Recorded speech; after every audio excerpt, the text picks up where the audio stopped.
जय हिंद दोस्तों, कैसे हो आप सब लोग। आशा करता हूँ आप सब लोग बहुत अच्छे होंगे। दोस्तों, आज मैं आपके सामने रेलवे ग्रुप डी के लिए विज्ञान की बायोलॉजी से संबंधित 25 क्वेश्चन की सीरीज़ लेकर आया हूँ, जो 25 क्वेश्चन आपको इस एग्ज़ाम पॉइंट ऑफ व्यू से बहुत ही ज़्यादा महत्वपूर्ण और फ़ायदेमंद होंगे। तो दोस्तों, आज का सेशन हम स्टार्ट करेंगे। उससे पहले एक कोर्स कहेंगे, जिस कोर्स के थ्रू हम लोग इस सेशन में एंट्री करेंगे। तो दोस्तों, कोर्स है सक्सेस की सबसे ख़ास बात यह है कि वो मेहनत करने वालों पर फ़िदा हो जाती है। तो दोस्तों, जैसे कहते हैं ना कि हम किसी को दिल से चाहें तो हमारी उम्मीद होती है कि कोई हम पर फ़िदा हो जाए। तो दोस्तों, सक्सेस ही एक ऐसी चीज़ है जिसको आप पर मेहनत करोगे तो वो आप पे ज़रूर फ़िदा हो जाएगी। ठीक है दोस्तों, तो इसी सेशन के साथ अब हम आगे चलते हैं।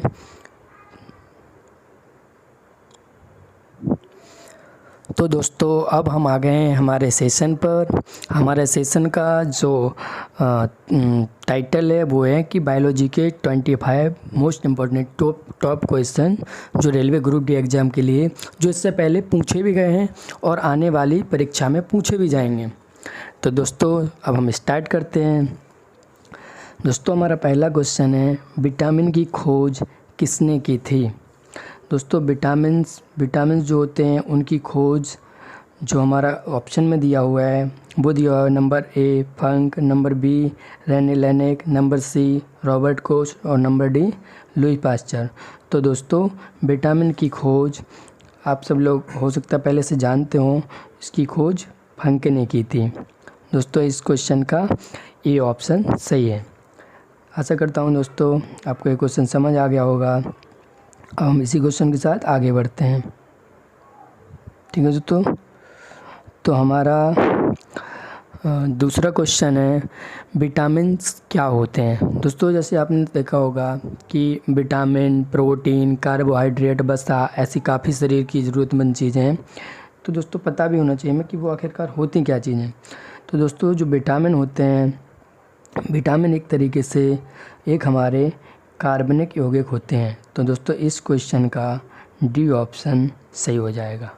ठीक है दोस्तों, अब हम चलते हैं अपने नेक्स्ट क्वेश्चन की तरफ। नेक्स्ट क्वेश्चन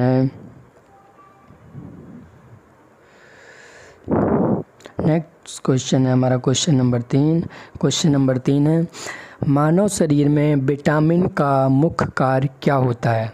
दोस्तों, अभी हमने क्या देखा, अभी हमने तो कहा कि विटामिन्स क्या होते हैं, विटामिन्स की खोज किसने की। अब हमारा थर्ड क्वेश्चन है कि विटामिन्स का मुख्य कार्य क्या होता है।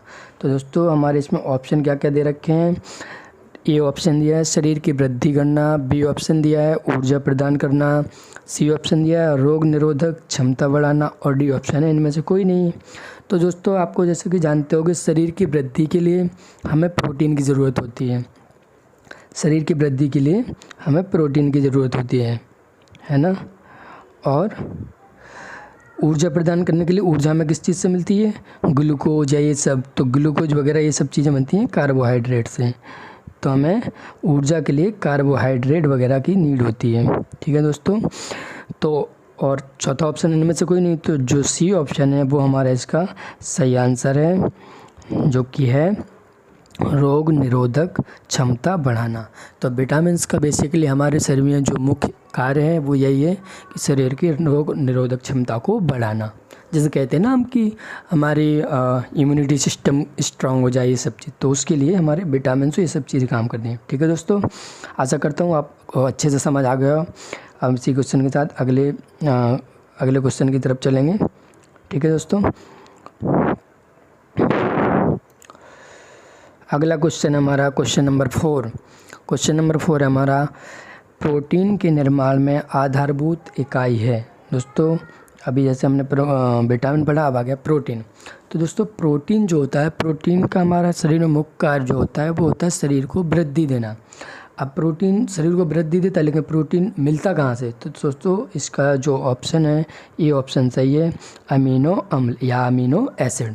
तो प्रोटीन जो होता है, हम किसी भी चीज़ से प्रोटीन खाएंगे तो उसकी मेनली जो इकाई है वो अमीनो एसिड है, यानी कि प्रोटीन हमारे शरीर में अमीनो एसिड के रूप में रहता है।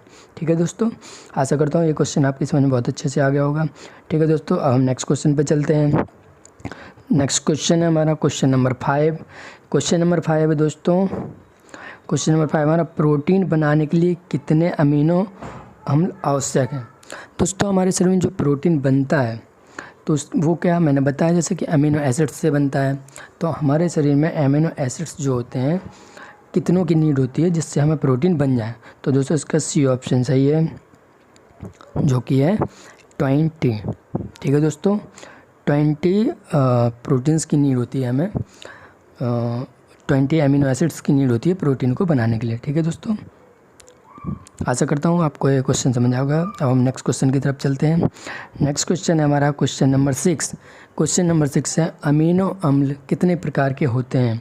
दोस्तों अभी हमने क्या पढ़ा कि प्रोटीन के लिए अमीनो अम्ल की नीड होती है, अमीनो एसिड कितनों की नीड होती है 20।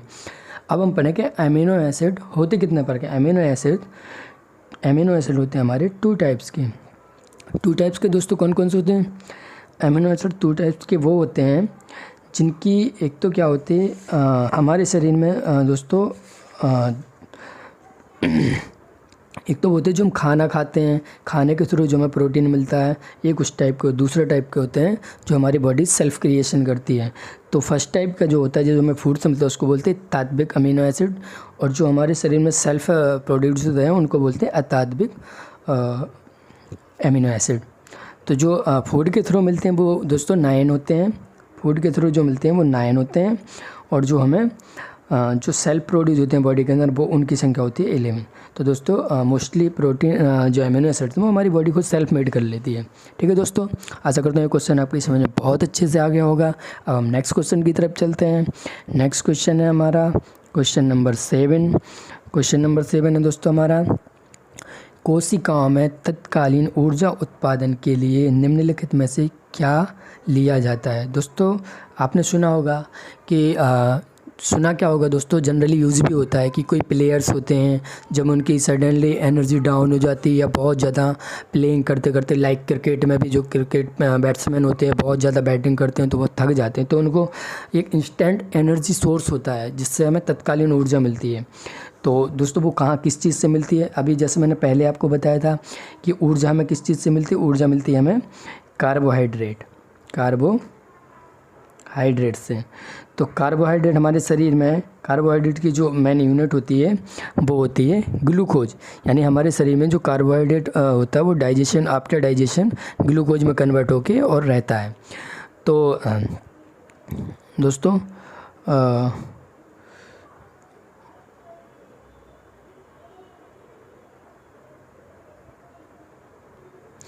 दोस्तों हमारे शरीर में जो कार्बोहाइड्रेट होता है वो ग्लूकोज के रूप में होता है। तो हमें इंस्टेंट एनर्जी के लिए ग्लूकोज सोर्स से ही एनर्जी दी जाती है। तो दोस्तों इसका ऑप्शन नंबर डी सही हो जाएगा।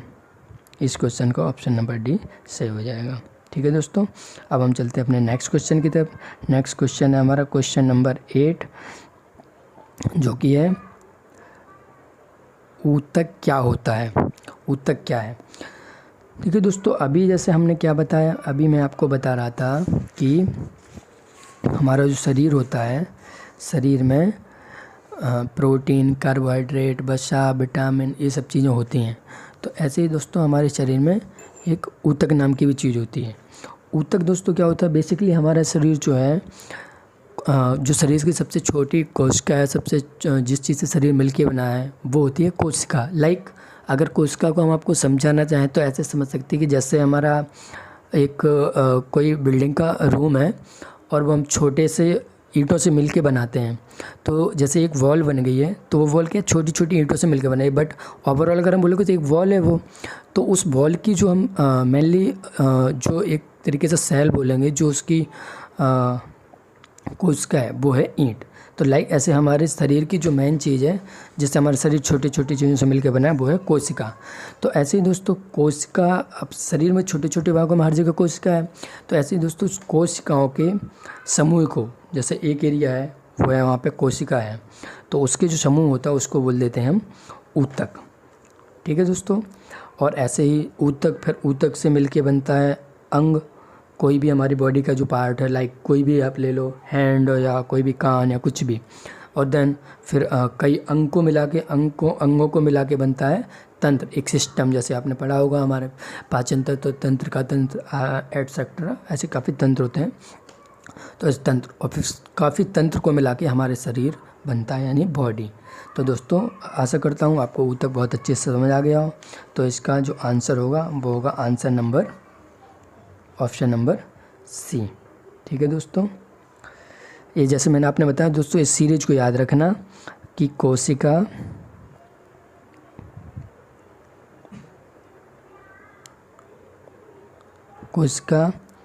से बनते ऊतक। ठीक है दोस्तों, ऊतक से मिलके बनता है अंग, और अंग से मिलके बनता है तंत्र, और तंत्र से मिलके बनता है शरीर।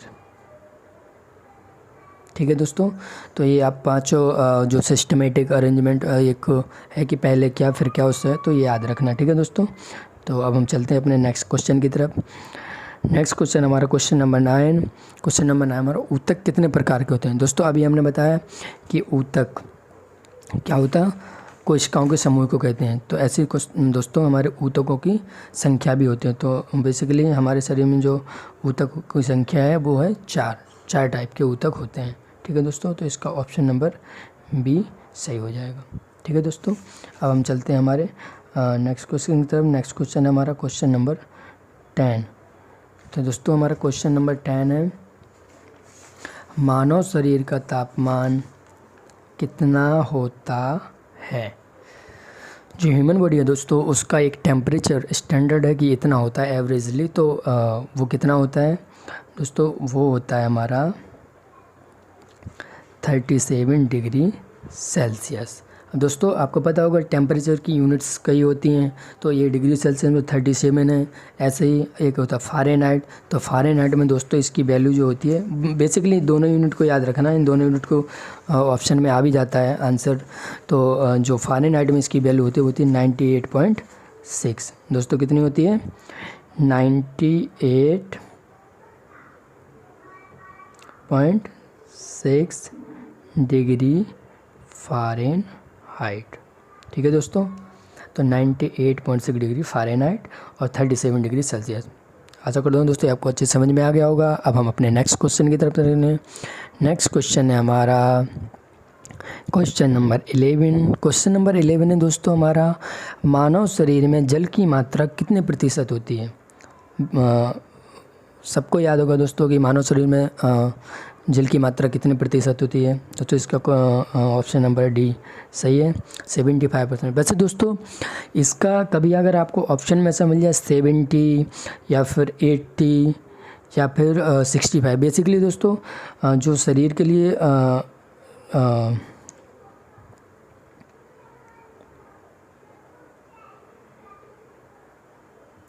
बेसिकली दोस्तों शरीर के लिए जो जल की मात्रा का परसेंटेज है वो स्टैंडर्ड माना जाता है 65 to 80%। तो दोस्तों अगर आपको कभी ऑप्शन में ऐसा मिले कि 65 हो और अदर ऑप्शन नहीं हो, तो आप 65 को अपना आंसर मान सकते हो, बट बेसिकली आपको 75 ही आंसर मिलेगा। ठीक है दोस्तों, तो आशा करता हूँ ये क्वेश्चन आपकी समझ में आ गया होगा। अब हम चलते हैं अपने नेक्स्ट क्वेश्चन की तरफ। नेक्स्ट क्वेश्चन है क्वेश्चन नंबर 12। क्वेश्चन नंबर 12 है, कार्बोहाइड्रेट मानव शरीर में पाचन के बाद किस में परिवर्तित हो जाता है। दोस्तों आई ऑलरेडी टोल्ड यू, पहले क्वेश्चन जो बताया कि इंस्टेंट एनर्जी के लिए हम ग्लूकोज लेते हैं, और हमने बताया ग्लूकोज कहाँ से आता है, हमने बताया था कार्बोहाइड्रेट आफ्टर डाइजेशन हमारे शरीर में जो उसकी सबसे स्मॉल यूनिट है वो है ग्लूकोज, तो ग्लूकोज में कन्वर्ट हो जाता है। तो दोस्तों इसका आंसर होगा हमारा ऑप्शन नंबर ए, ग्लूकोज। ठीक है दोस्तों, अब हम चलते हैं अपने नेक्स्ट क्वेश्चन की ओर। नेक्स्ट क्वेश्चन है हमारा क्वेश्चन नंबर 13। क्वेश्चन नंबर 13 है, निम्न में से किस में कार्बोहाइड्रेट नहीं मिलेगा। दोस्तों हमने अभी हाल क्या बताया कि कार्बोहाइड्रेट हमें एनर्जी के लिए होता है, तो एनर्जी हमें किस चीज़ से मिलेगी दोस्तों, मक्खन से भी मिलेगी, पनीर से भी मिलेगी, मछली से भी मिलेगी, बट दोस्तों पालक से नहीं मिलेगी, क्योंकि पालक तो दोस्तों एक तरीके से ग्रीन से, इससे हमें आयरन मिलता है और कुछ विटामिन भी मिल जाते हैं, है ना। तो दोस्तों इसका जो आंसर होगा वो होगा ऑप्शन नंबर डी, यानी कि इसमें कार्बोहाइड्रेट नहीं होता। ठीक है दोस्तों, अब चलते हैं अपने नेक्स्ट क्वेश्चन की तरफ। नेक्स्ट क्वेश्चन है दोस्तों क्वेश्चन नंबर 14। क्वेश्चन नंबर 14 है दोस्तों हमारा, पित्त स्रावित होता है। दोस्तों पित्त स्रावित होता है, जो पित्त स्रावित होता है वो हमारे एक्चुअली पित्त स्रावित का जो दोस्तों बॉडी में काम होता है वो होता है हमारे डाइजेशन सिस्टम से रिलेटेड। तो दोस्तों मैं आपको एक पिक्चर दिखाता हूँ, उससे आपको क्लियर होगा कि पित्त स्रावित का मेनली जो काम है वो क्या होता है। दोस्तों इसका जो आंसर है वो ऑप्शन नंबर डी, लीवर, यानी पित्त स्रावित लीवर से होता है। अब हम दोस्तों आपको पिक्चर के थ्रू क्लियर करें कि लीवर से कैसे कहाँ पे क्या होता है। ठीक है दोस्तों, तो दोस्तों वो पिक्चर है ए। इसमें देखिए दोस्तों मैंने कहा ना कि पित्त स्रावित होता है, हमने कहा आंसर क्या था हमारा, लीवर। तो दोस्तों लीवर देखो ये है, होता क्या है बेसिकली दोस्तों, यहाँ से हमने कुछ भी खाया, वो खा के मुंह के थ्रू, फिर यहाँ से ग्रास नली से होते हुए यहाँ पर पहुँचा हमारे पेट के पास। तो फिर क्या होता है, यहाँ पर हमारा जो स्टोमक है, ये हमारा स्टोमक है, यहाँ से लीवर से आता है पित्त स्रावित हो गए, और यहाँ पर है हमारा पैनक्रियाज, यहाँ से भी निकलते हैं कुछ एसिड्स और वो सब मिलके इसको डाइजेस्ट करते हैं। देन फिर ये स्मॉल इंटेस्टाइन में चला जाता है और फिर वहाँ पे डाइजेस्ट हो जाता है। तो दोस्तों आशा करता हूँ आपको अच्छे से समझ में आ गया। अब हम चलते हैं हमारे नेक्स्ट क्वेश्चन की तरफ। ठीक है दोस्तों,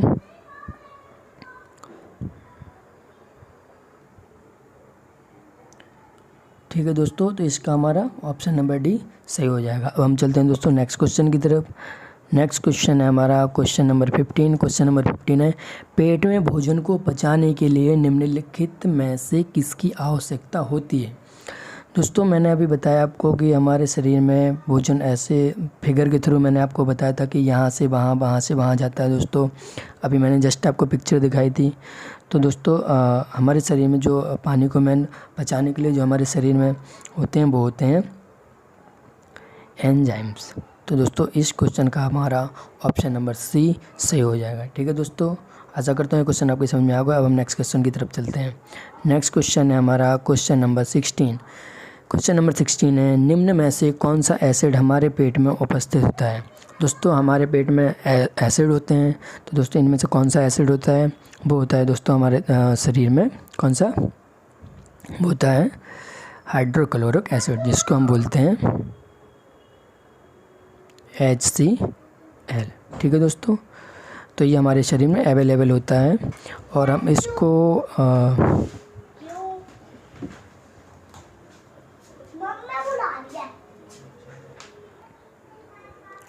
ठीक है दोस्तों, तो इस क्वेश्चन का हमारा आंसर होगा HCl, हाइड्रोक्लोरिक एसिड। ठीक है दोस्तों, ये हमारे शरीर में बेसिकली दोस्तों शरीर के पेट के अंदर ही होता है, लेकिन ये एक्चुअली आपको पता होगा कि हाइड्रोक्लोरिक एसिड जो होता है हमारे बहुत ही एक तरीके से फ्लेमेबल या बहुत ही ज़्यादा ज्वलनशील होता है, जो डैमेज कर सकता है। तो लेकिन हमारे पेट को दोस्तों डैमेज नहीं करता, क्योंकि हमारे पेट में जो पेट की एक्सटर्नल जो लेयर, सपोर्टिव लेयर होती है वो बहुत ज़्यादा स्ट्रांग होती है, जो कि म्यूकस नाम के पदार्थ से बनी होती हैं। ठीक है दोस्तों, आशा करते हैं क्वेश्चन आपकी समझ में बहुत अच्छे से आ गया। अब हम नेक्स्ट क्वेश्चन की तरफ चलते हैं। नेक्स्ट क्वेश्चन है क्वेश्चन नंबर 17। क्वेश्चन नंबर 17 है, भोजन का पाचन शरीर के किस अंग से आरंभ होता है।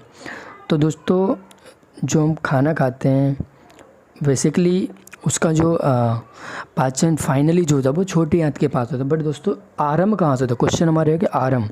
तो दोस्तों हम जब खाना को चबाते हैं तो हमारे मुंह में ना सेल्यूला लार बनती है, तो बेसिकली हमारा खाने का ना पाचन यहीं से स्टार्ट हो जाता है। तो हमारे इसका क्वेश्चन का जो आंसर होगा वो होगा ऑप्शन नंबर ए, मुँह। ठीक है दोस्तों, अब हम आगे चलते हैं। आगे हमारा क्वेश्चन नंबर 18। क्वेश्चन नंबर 18 है, जीन परिवर्तन किस में होता है। तो दोस्तों ये हमारा क्वेश्चन है, जीन परिवर्तन किस में हो। जीन जानते होगे दोस्तों अनुवांशिकी में होता है, तो जीन का जो परिवर्तन होता है वो होता है DNA में। जो हमारे जीन होते हैं वो डीएनए के अकॉर्डिंग ही परिवर्तन होते हैं। ठीक है, तो ठीक है दोस्तों, आपको ये क्वेश्चन समझ में आ गया। अब हम क्वेश्चन नंबर नेक्स्ट क्वेश्चन की तरफ चलते हैं। नेक्स्ट क्वेश्चन है हमारा क्वेश्चन नंबर 19। क्वेश्चन नंबर 19 है, मानव शरीर में क्रोमोसोम की संख्या होती है। मानव शरीर में क्रोमोसोम की संख्या कितनी होती है दोस्तों? वो होती है 46। और दोस्तों एक क्रोमोसोम की संख्या शरीर के अंदर जोड़ों के रूप में होती है। तो इसके जो जोड़ होते हैं वो होते हैं 23 जोड़ों के रूप में होती है। ठीक है दोस्तों, याद रखना ये चीज़। क्वेश्चन ऐसे भी पूछ लेता कि मानव शरीर में क्रोमोसोम की जोड़ों की संख्या कितनी होती है, then answer will be 23। But अगर क्वेश्चन ऐसे पूछ लिया कि मानव शरीर में क्रोमोसोम की संख्या कितनी होती है, then answer will be 46। Okay दोस्तों, now we will go on the next question. Next question is question number 20। तो दोस्तों हमारा क्वेश्चन नंबर 20 है, अनुवांशिकी परिवर्तन किस में होता है? अनुवांशिकी देखो अभी हमने दोस्तों कौन सा क्वेश्चन पढ़ा है? अभी हमने पढ़ा है कि जीन परिवर्तन किस में होता है। तो जीन परिवर्तन किस में था दोस्तों? जीन परिवर्तन था हमारे डीएनए में। लेकिन यह है अनुवांशिकी परिवर्तन। अनुवांशिकी परिवर्तन है वो होता है क्रोमोसोम में दोस्तों। तो इसका आंसर होगा हमारा ऑप्शन नंबर सी, क्रोमोसोम। आशा करता हूँ दोस्तों आपको ये सभी क्वेश्चन बहुत अच्छे से समझ में आ गए होंगे।